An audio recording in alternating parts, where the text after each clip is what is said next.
Welcome to the second episode of our series, Innovate to Drive Equitable Access and Success, as we like to say, ideas. This series invites thought leaders in business, politics, journalism, and other fields to share their insights on the innovative tools and equity strategies we need to transform our communities. Throughout the series, we examine how our guests' work intersects with the college's transformational aspirations of access, completion, and post-completion success in an effort to advance our shared values. Each of our guests holds an extremely unique lens on building opportunity and encouraging equity in our communities.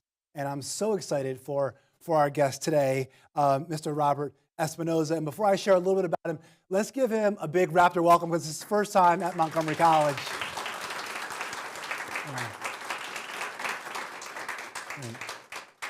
Thank you all. So Mr. Espinoza has some unique experiences. His leadership of the National Skills Coalition is a stellar example of the vision that is so valuable in our current climate and for our future. As we expand our ideas of the public good beyond categories of housing and food to education and training, we must also look at the landscape of jobs and the protection of workers. We must ask ourselves critical questions. Amongst some of those are, do all jobs offer growth opportunities for employees? Do they provide health insurance and retirement benefits? Can workers grow in an industry that needs their expertise? Or are there inequities that keep people from thriving? Today's guest, Mr. Robert Espinoza, will share thoughts about these questions and more, because it's more than just jobs. It is quality jobs. So I am going to proudly and energetically ask one of our students, Vilma Ortiz, to introduce Mr. Espinoza, and then we'll proceed to the conversation. So Vilma, would you please join me? And everyone, she is a business major who is graduating in the spring, has a strong interest in leadership. So please help me invite her up to introduce Mr. Espinoza. Thank you, Vilma. Thank you, Vilma. Thank you, everyone. I'm thrilled to be introducing our guest today, since the mission of reducing workforce inequities is one that is close to my heart. As a daughter of immigrants from El Salvador and Guatemala, I am personally aware of how important immigrant workers are to the economy. The National Skills Coalition advocacy continues to strengthen skills training for workers and to protect their professional interests. Additionally, my personal pursuits in business spark my interest in equitable and inclusive leadership. With that said, today's guest is Robert Espinoza. He is the Chief Executive Officer of the National Skills Coalition. The coalition fights for inclusive, high-quality skills training so that more people have access to a better life and more local businesses see sustained growth. Mr. Espinoza is a prominent advocate in the fields of workforce, aging, and caregiving, where he spent 25 years advancing public policy around these and other pressing societal issues. Previous to leading the coalition, Mr. Espinoza served as the Executive Vice President of Policy at PHI. This organization focuses on improving jobs for the direct care workforce. This is composed of 4.8 million home care workers and nursing assistants who assist older adults and people with disabilities in various long-term care settings. Mr. Espinoza has testified before the U.S. House Committee on Education and Labor, emphasizing the urgent need to strengthen workforce interventions in direct care. He is engaged with multiple organizations that shape thought leadership around issues of social justice. He serves as a non-resident senior fellow at the Brookings Institution. Mr. Espinoza also sits on the board of directors for the National Academy of Social Insurance, the Frameworks Institute, and the American Society on Aging. He hosts a widely syndicated podcast exploring the many challenges facing our country's caregiving system. That podcast is called A Question of Care. Mr. Espinoza holds a master's in public administration, a bachelor's degree in English, and a bachelor's of science in journalism. It is now my pleasure to introduce Robert Espinoza.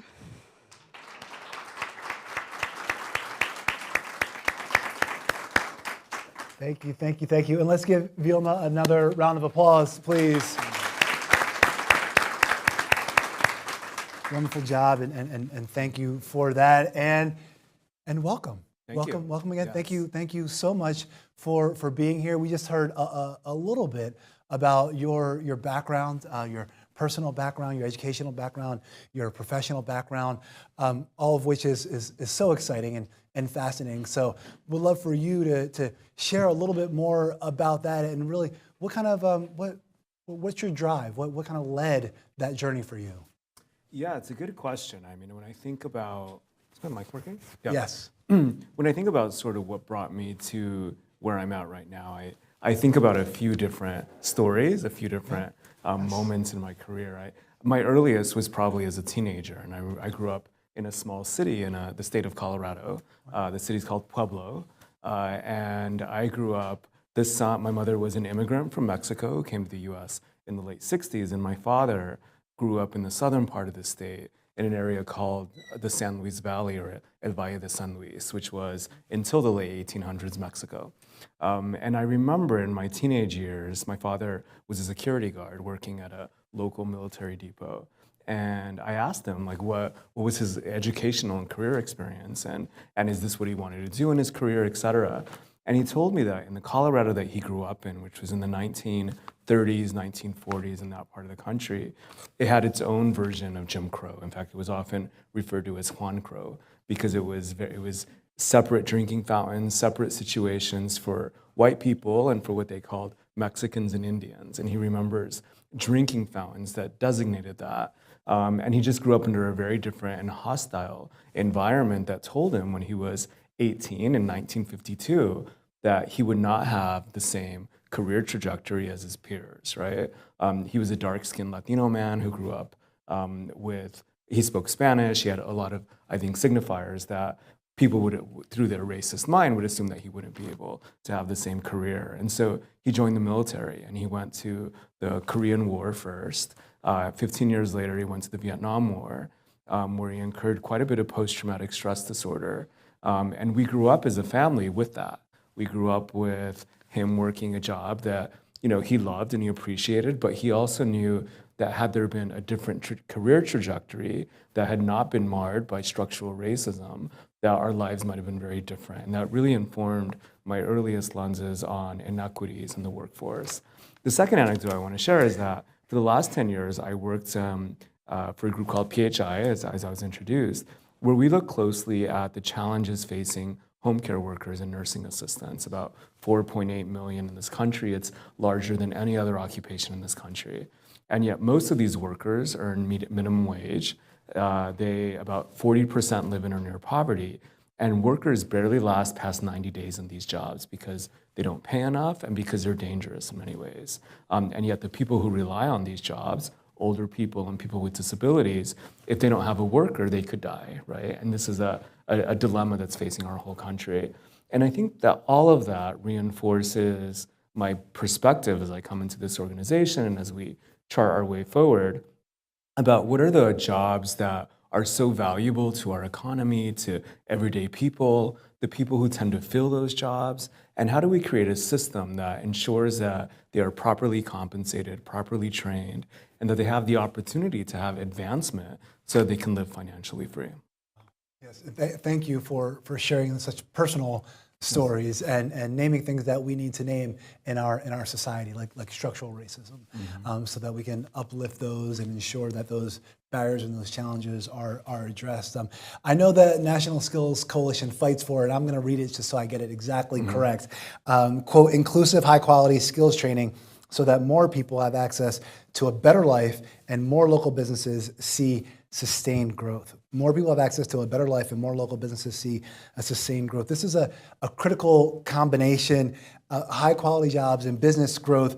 Are there still people who believe that this is mutually exclusive? And if so, how do you engage with those people and or groups? Yeah, it's a great question. I mean, I think that the public sentiment on that is changing. I think more and more people are realizing that you need a well-compensated, trained workforce to make our economy thrive, to make businesses thrive. I saw it in the caregiving sector for sure, that when workers weren't properly compensated or respected for who they were, they left those jobs and they put the business in a bind, right? And so I think more and more businesses, at least in our experience, are beginning to see that. But the needle is so early on in the movement stage that I still think we need to get to a point where more industries see the value of workers, specifically of skilled and properly compensated workers, as part of their engine of growth, as part of their contributions to our society and the economy. I think we really believe in the importance of inclusive, high-quality skills training. So we recognize a few things. One is that the majority of jobs, I think 52% of jobs in this country, do not require a bachelor's degree, and yet they still require a good level of skill, right? And the best places to get that skill are in places like community colleges, but also other short-term training and education programs that we see in the community. And yet our public policy system has not been designed, was never initially designed to support that system. It was initially designed for the four-year college degree and postgraduate degrees as well, right? And yet we're reaching a point in which we're seeing more and more workers are exiting the labor market. They're retiring, they're reducing their work hours for a variety of reasons. And so many industries are facing job shortages. And even when you can hire workers, they may not have the skills necessary to succeed. And so all of this raises a question about, are we investing enough as a country, at the federal level, at the state level, in skills training and education programs that prepare workers, and specifically workers that tend to have higher employment challenges: women, people of color, immigrants, older workers, parents, basically the majority of workers in this country. And it's and you mentioned policy, and I would add to that also kind of education, adaptation. And we look at what a credit hour is and a Carnegie classification. When we look at also our human resources departments, not necessarily at Montgomery College, but in business and industry, and how they're identifying what the scope is, needed for certain jobs, what the requirements are.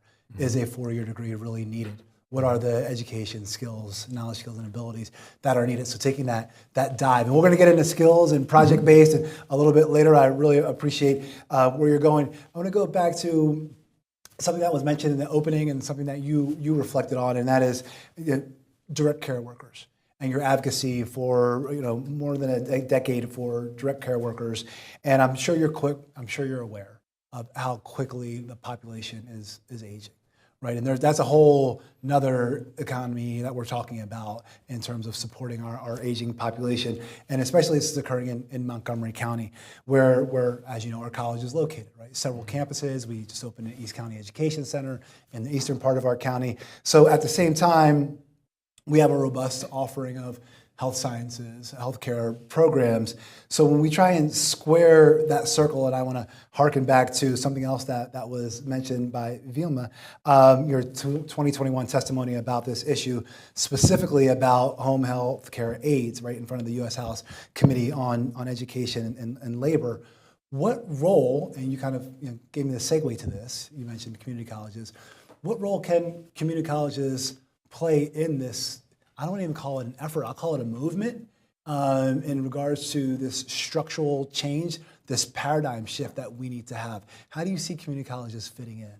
Yeah, it's a big part, and certainly in the 10 years that I worked at PHI on these issues, we worked both with policymakers to understand the challenges that we're facing this workforce and the solutions, and we also worked with that broad ecosystem of actors that are a big part of what you might call the players that decide whether, how these workers are trained, et cetera. And they include community colleges, they include community-based organizations, other types of training providers, labor unions, et cetera.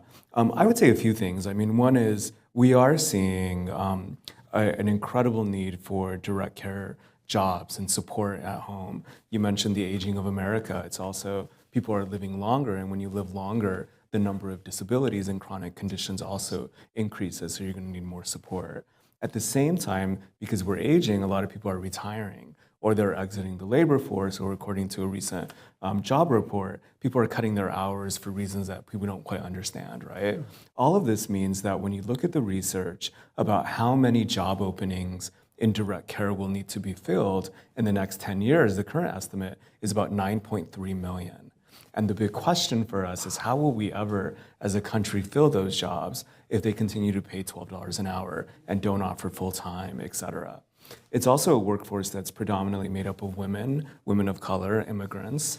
They are all working in low-wage jobs. And they are devalued, I think, because of that. They've always been devalued, I think, as a labor segment, unfortunately. But also the people they support are devalued. So older people, people with disabilities, in nursing. It's no surprise that 1 in 4 casualties of the COVID-19 pandemic in the first 2 years were nursing home residents, right? It's one of the most neglected areas of our country.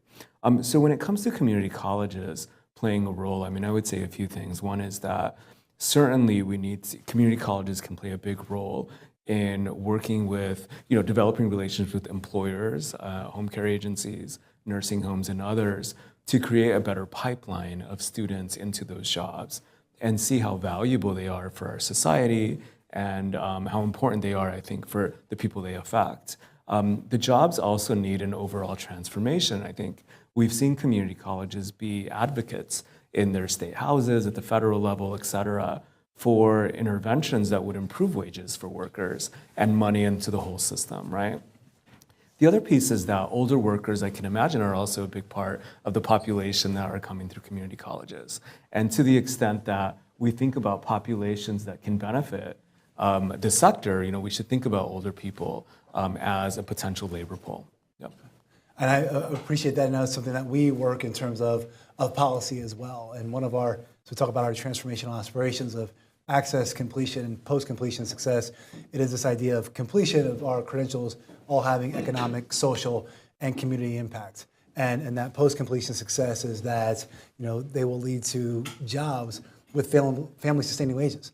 That leads to individual economic and social mobility that will then transcend to intergenerational mobility, right? So how do we do that, right?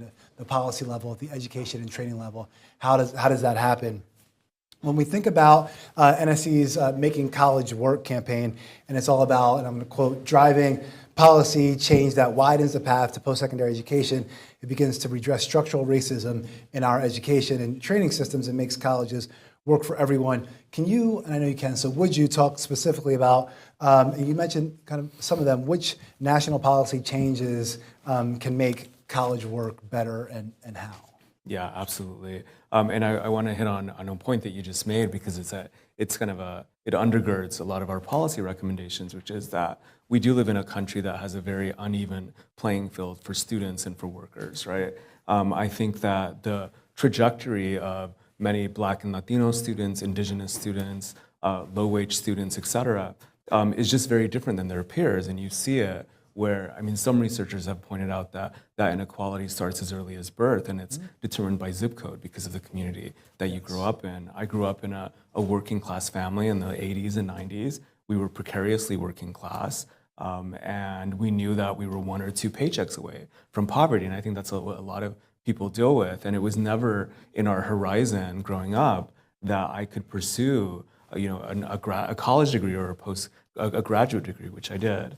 And so it was because of policies that stepped in that showed me a very different pathway that pulled me from that and gave me that opportunity. And so I do think, so many of the policies that we articulate are about in recognition that there are many inequities that students and workers are facing that dictate whether or not you succeed in college. Some of the policies are things like, how do we help cover the cost of college? Certainly, 4-year degrees, there's lots of stories about how expensive that is, but for many people, especially low-wage students, low-wage workers, et cetera, covering community college or covering even a short-term training program in home care is financially unaffordable if you're making $7 to $10 an hour, right? Second is, how do you support students holistically? They are often parents, we talk about sandwich caregivers. They're taking care of children and their aging parents in many ways, right? So they might need childcare support and elder care support, transportation support, et cetera.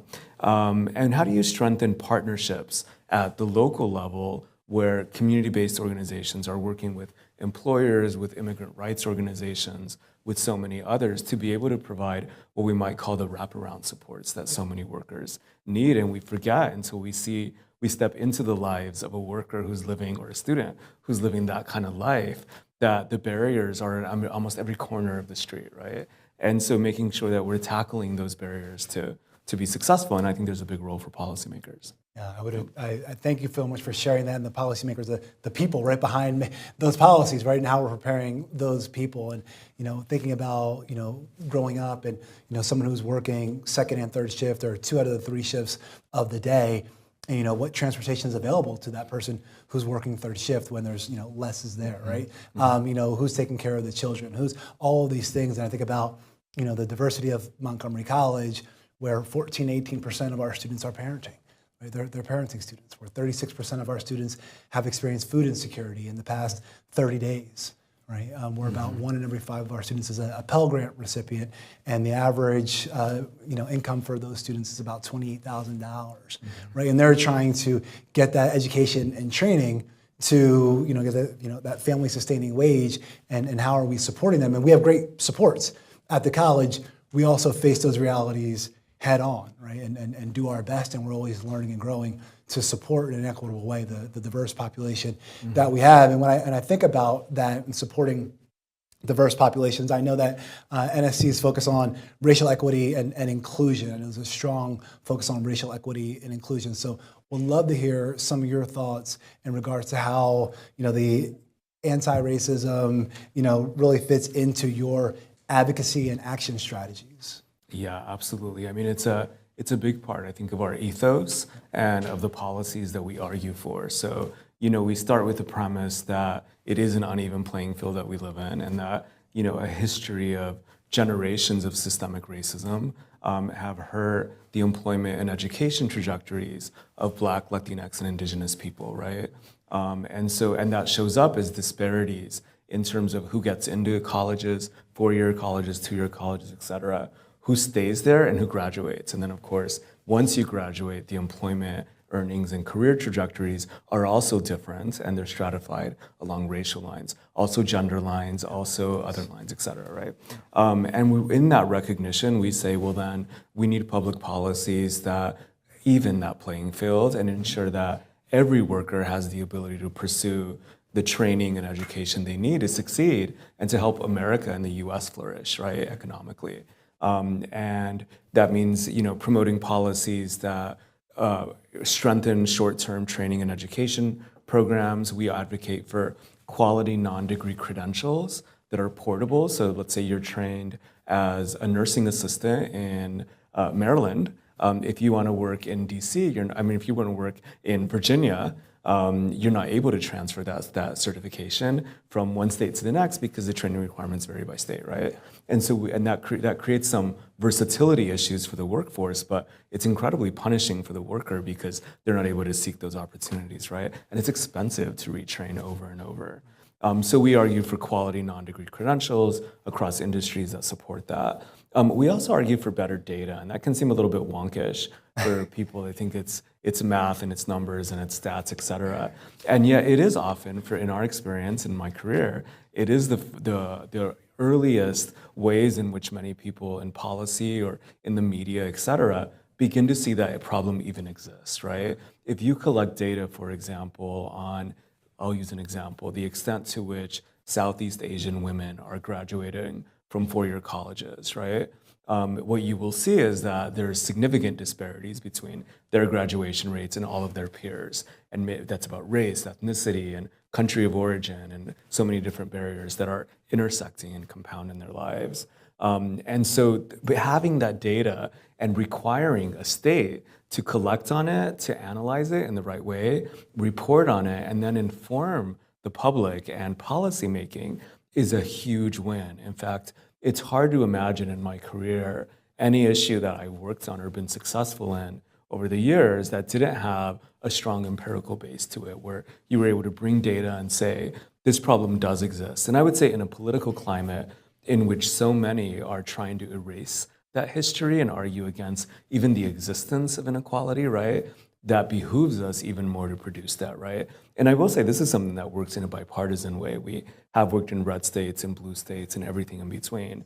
And people do understand the importance of having stronger data infrastructures, better measuring, outcomes among students and workers, and then disaggregating it by categories like race, gender, and so much more. And so I think it's a great opportunity for us. Well, thank you again for sharing that. And I think about that also in context of specifically where we are. And I know you're National Skills Coalition. At the same time, Montgomery College, we are so close to Virginia, to DC. I mean, to Pennsylvania, Delaware, right, West Virginia. So when we think about where people are gaining skills, and then are those skills, while the skills may be applicable, are they going to be seen in the same way if they transition to a different state? One of the things, and kind of honing back to how you ended with data, is right now, we're looking through and seeing of our credentials, the ones that lead directly to a family sustaining wage or that have a direct pathway, and who is in those, right? The percentage of our students who are in those categories, and breaking that down also by demographic, right? Because going back to, it's not just access to education is not good enough, right? It's not just completion, it is ensuring that those credentials have economic, social, and community value. So when we think about, and I wonder, I'm going to go off the script a little bit, do you think, what type of movement would occur? Because within access of our transformational aspiration, we have this bold objective of ensuring that every Montgomery County Public School student, by the time they're in 7th grade, has a meaningful interaction with Montgomery College. And so what do you think would drive policymakers, or would it drive policymakers if that meaningful impact was around credentials of economic value, therefore seeing a decrease in the much needed but underpaid, undervalued, under-resourced jobs? I wonder if you think if people saw that shift, that they might change the narrative, whether it is loan forgiveness, whether it is kind of a house loan in terms of after you graduate, whatever it is. Do you think that type of movement might motivate policymakers to change things? I would hope so. Yeah, I mean, it's compelling to me, and I think would be compelling to a lot of policymakers. Absolutely. I mean, I think that what I always am surprised by, and I have to remind myself is how much the conversations with any policymaker, federal, state, local, et cetera, is often a conversation, right? It requires a fair amount of education. It requires a certain amount of advocacy where you're persuading, you're learning, you're in discourse, right? And I do think that understanding why a policymaker may not be supportive or not aware of an approach like this is key. But it feels like if you were able to connect the dots from where you started, the 7th grade to community college, and the ways in which all of that supports businesses and the economy, et cetera, it is important. And it's especially important, I would say, in today's climate where you're seeing the labor force participation rate, or the number of working people, right, decrease, right? I mean, many industries are reporting workforce shortages. I mentioned the direct care one in particular, but let me mention another one, which is a few weeks ago, we released new research. We commissioned it at the Political Economy Research Institute at the University of Massachusetts in Amherst. Okay. And we looked at, there were 3 major federal infrastructure laws that were passed 2 years ago, in 21, 3 years ago. And they're directing $2 trillion at least around the country, and the money's flowing into states, right? In areas like clean energy, manufacturing, et cetera. And when we wanted to study what extent will it support workers as well, and we found that these 3 historic federal investments will create 3 million jobs per year across the country and add 19 million job years to people who take advantage of those jobs, right? And the investments will be 5 to 10 years. So we're talking about millions of jobs and even more millions of job years for workers across the country. And yet, our latest research shows that something like 52% of jobs that are being created by these investments will not require a bachelor's degree, which is a great opportunity for people. And yet, is there a skills gap in this country? Will there be enough skilled workers in clean energy, manufacturing, all those sectors and occupations that make up infrastructure to fill those jobs? They won't unless we as a country invest in community colleges, in short-term training education programs, right? So this is a great example where I think being able to, and because of all of that, if we don't fill it, we anticipate a labor shortage of something like 1.4 million jobs, right? Wow. Job openings. And that's a huge number. I mean, when you think one job is a big problem, especially if you're building a bridge or a highway or any kind of critical infrastructure that makes our lives easier and possible. And so I think the more lawmakers are able to connect the dots between the roads they travel, the people who hire and pave and work those industries, right? And the necessary training and education system that makes all of that possible, I think you're hopefully going to see more support. Thank you. You said, and you mentioned skills gap, and I want to have just kind of a pause point, and just for clarification, differentiation, if there is any, is that the same thing when we hear people say middle skills gap?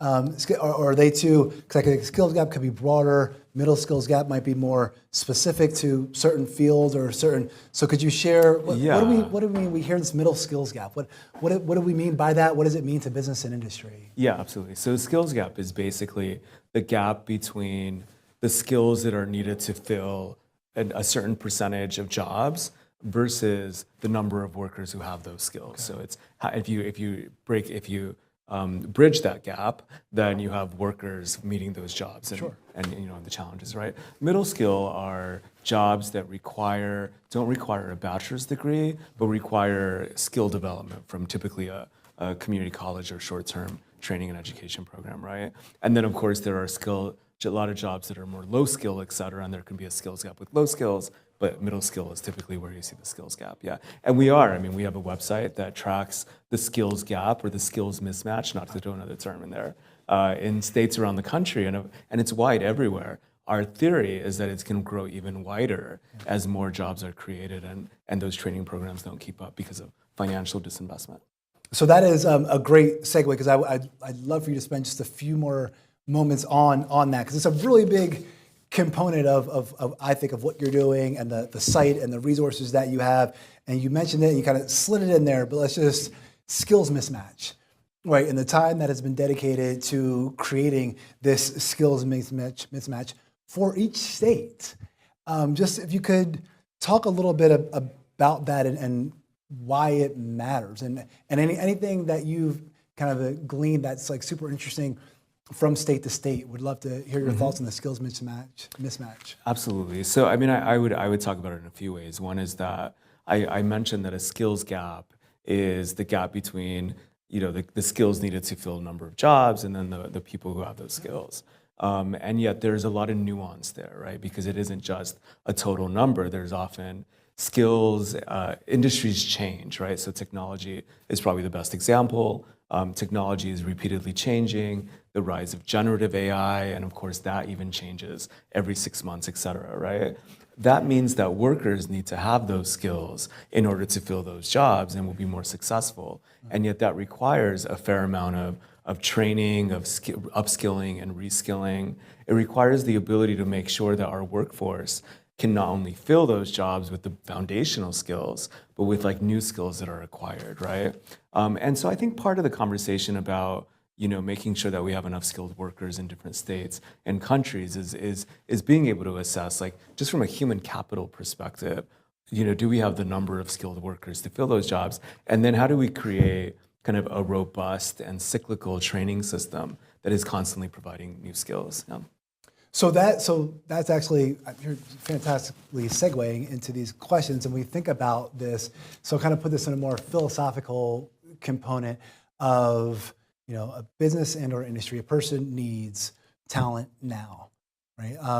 And then we have to break that down at times because they're saying, well, there's a 4-year degree, but there's talent that I could do maybe after 6 months, and I could contribute.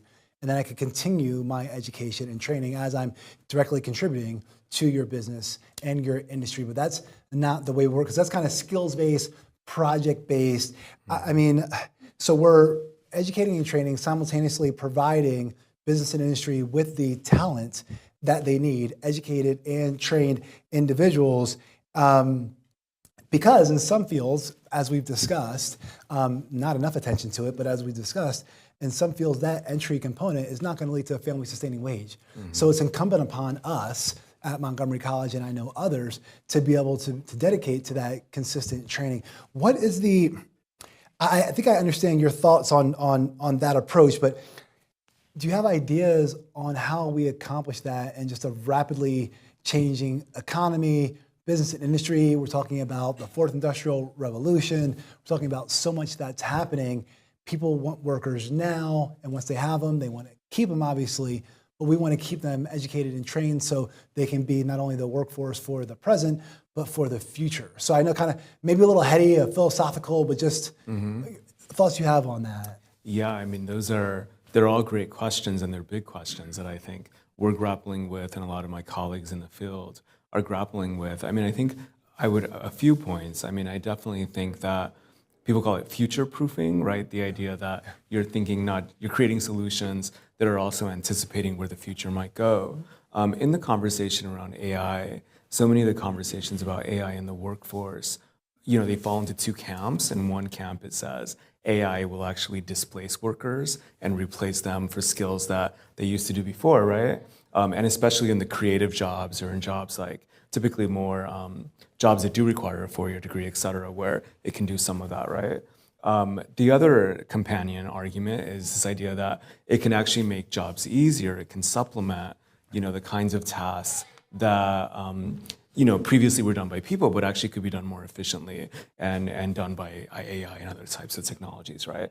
And we saw this in home care, for example, right? So if we really think about how do you get enough home care workers to support millions of older people and people with disabilities, it does not make sense given how rapidly we're aging and the incredible need to have a home care worker at every single person's home for 2 to 3 hours. In fact, most home care visits are 15 to 30 minutes, egregiously, right? I think that's a major problem. But that's a capacity issue, right? So one of the ways AI can help is, one of the hardest things to do in home care is to schedule. And your home care workers typically have anywhere from 2 to 7 clients, right? They're traveling long distances, they're trying to figure out how to get there, and their supervisors struggle because the scheduling is so intricate. So if AI can be used to facilitate that, then the worker and the supervisor are relieved of that challenge and are able to focus more on that. Another piece is AI may be able to designate who is in kind of physical and emotional need and create more of a category where maybe not everybody needs a home care worker that day. And we need to figure out how to do that, and there's a way to use AI in that way, right?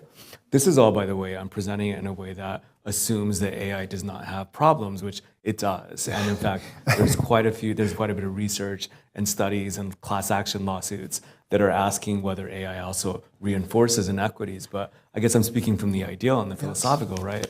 That if we can imagine AI as something that supplements but doesn't supplant workers, I think it could actually be really positive for us.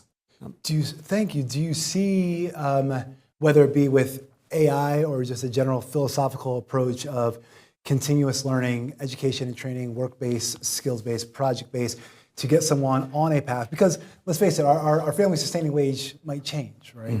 So me, sitting in front of you as a partner and 2 children of many more responsibilities than I did, as an 18, 19-year-old, right? So maybe 30, 40, 50, depending on where I'm living, $1,000 is fine. But that progression to make sure that as my life changes, my family sustaining wage can change with it.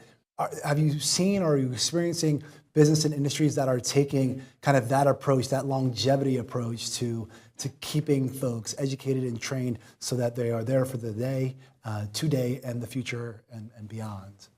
So we haven't looked at that, I think, from a systematic research perspective. Like, I can't speak to the ways in which businesses or industries, et cetera, are thinking about sort of how do you create quality jobs, essentially, right? Yeah. That compensate enough, that train, advance, et cetera, even if the market isn't supporting that or policy is behind, right? Like, we haven't looked closely at that. I do know from my experience and more in the direct care context that you do see some states that are in the lead in thinking about how do you create quality jobs for workers, for direct care workers that do offer not just the living wage, but a wage that allows them to thrive financially, right? It's one thing to live. It's another to actually be able to do everything you want, which is probably the ideal, right? And so some states like California and Washington State and so many others are leading the way, and so many other states are taking the steps back, right? And so we do live in a divided country, at least two Americas, where the realities of, at least on this context, direct care workers in one area are very different than the others, right? The second piece is that I do think that it behooves us to think about family policy as kind of the overarching umbrella that all workers and students need, right? Are we providing paid sick leave and family medical leave, right? Are we providing universal long-term care so people don't basically impoverish themselves in order to pay for a nursing home? Nursing homes are incredibly expensive, right? And the government doesn't help in a lot of ways, right?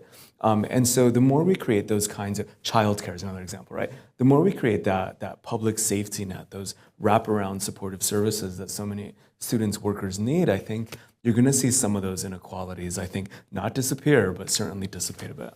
Yeah.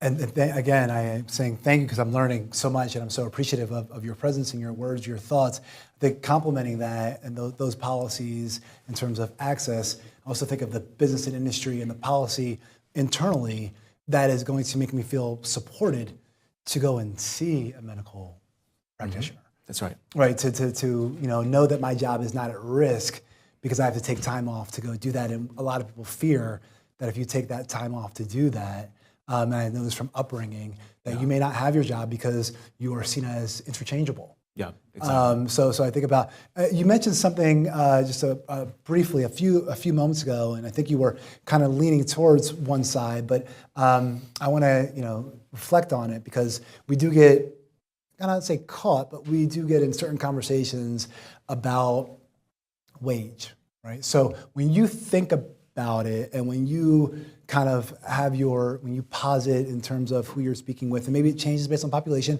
we all know context matters. Where do you see yourself going to the most? Because we can think about income, we can think about family sustaining wage, and we can think about poverty, right? Three things that are very different. If we looked at the average income in Montgomery County versus saying we want to get everyone to have a family sustaining wage versus poverty level. Three, and you mentioned, I bring this up because you mentioned, well, should it just be a living wage? And that's why we say kind of family sustaining. It's not just that, it's more than just you're able to live. And I guess we could, over the nomenclature, but where do you fall on that, Robert? Mm-hmm.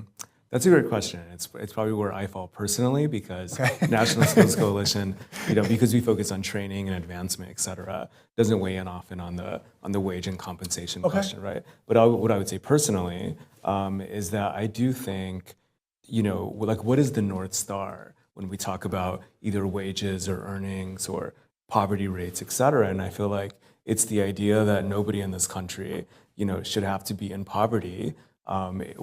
Based on where they work, right? Yeah. And that if anything, we should be creating a society where everyone has the financial freedom they want, and the family supports to be able to live in a good community and in health, et cetera, and to age, and this sounds dark, but to die the way we want. I mean, it is a lifespan that we're talking about.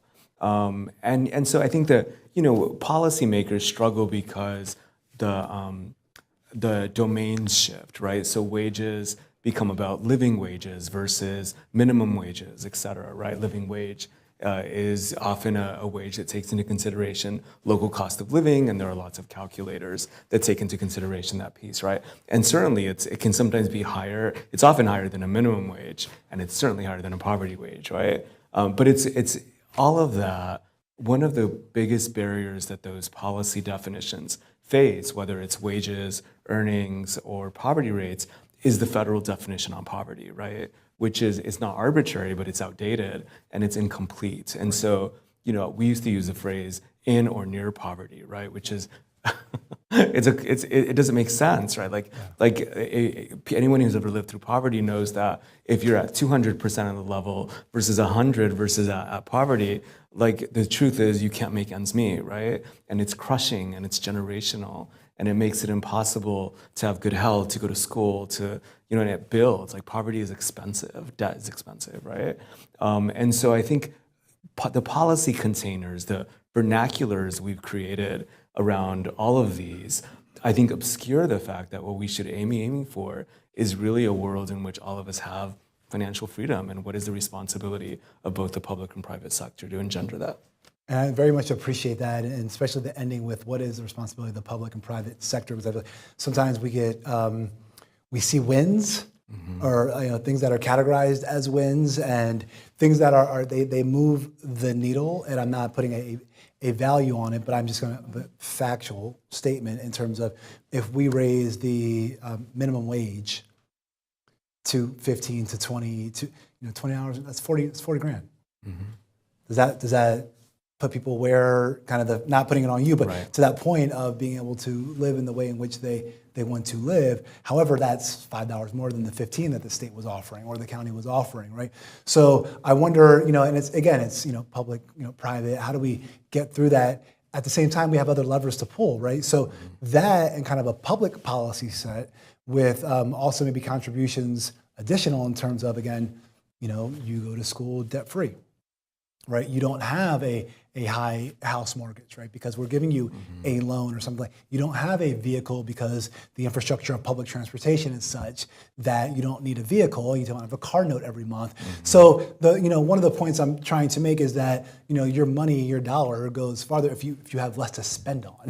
You can do more. So someone making that much money, $40,000, $50,000, $60,000 with no college loan, no house note, no car note, that's much different than just tacking on $3,000, $4,000, $5,000 every month of just bills. Yeah. Right. I mean, so one last question, and I want to just open it up for a few questions. And I had this conversation with you all day. And I'll definitely get last word. But just in terms of the skills, and is there any other advice that you would give to education leaders and business partners as we strive to work together? You've mentioned so much, but just want to ask you one last time before we open it up for a few questions. Yeah, it's a good question. I mean, I think we've been talking a lot about kind of the policy dimensions of these topics, and the other dimension that hits me is the role of narrative change, right? That part of the challenges of moving any kind of policy reform that supports workers or students or marginalized people writ large is that we live in a country that has deeply held mindsets that prevent that. So one of the deeply held mindsets that we have as a country is this notion of individualism, right? So they make sense, a large percentage of our population will make sense of poverty as something that the individual is responsible for, right? They didn't make the right choices. They didn't pursue the trajectory in front of them. They're lazy, which is a debate around Medicaid work requirements, right? And those deeply held mindsets are kind of the universe under which these issues that we're talking about get discussed and debated or passed or not. Right. And so I think to any extent that a college or us as individuals can help begin changing minds in the same way that we change policies or business practices, that's going to be a big part of it. And I fear, just my role is often in the federal or in the state context, right, that the discourse is so divided that's one side screaming at the other, and I'm not doing false equivalencies here. I'm saying it makes it hard to sort of kind of navigate the nuance here. That one side is going to always win, and one side is in these debates, right? And so I think that the narrative change is so critical because it can help rattle that kind of thinking. It can make us think, well, actually, when you see high poverty rates, it's not the result of people's choices. It's actually the result of barriers that they faced and that they were born into and will probably pass away into, right?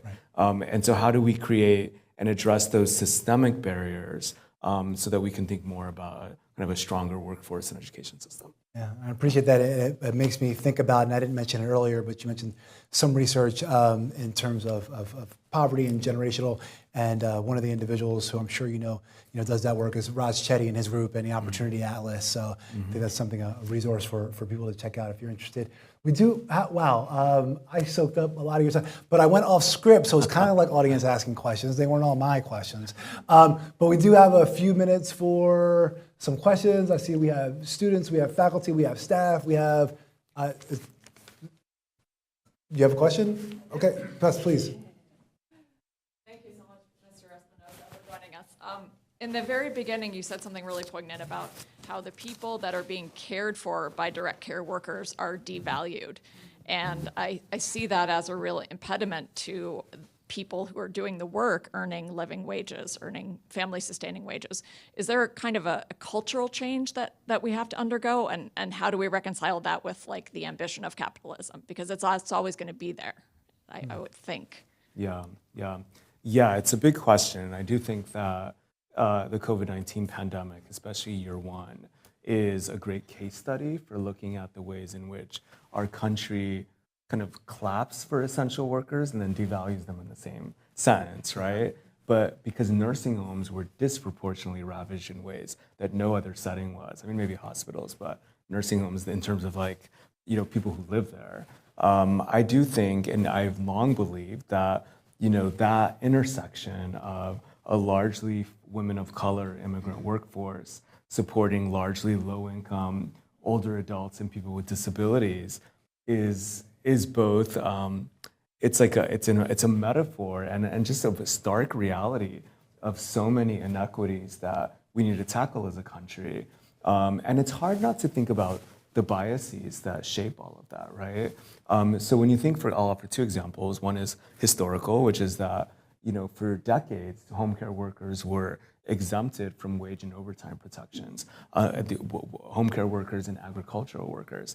And when you look at the historical record in Congress during the New Deal in the 1930s, it was a block of senators from the South who were trying to preserve the Jim Crow, before that slavery order of women of color working in their homes, supporting each other, who argued for exempting them because they said it wasn't real work.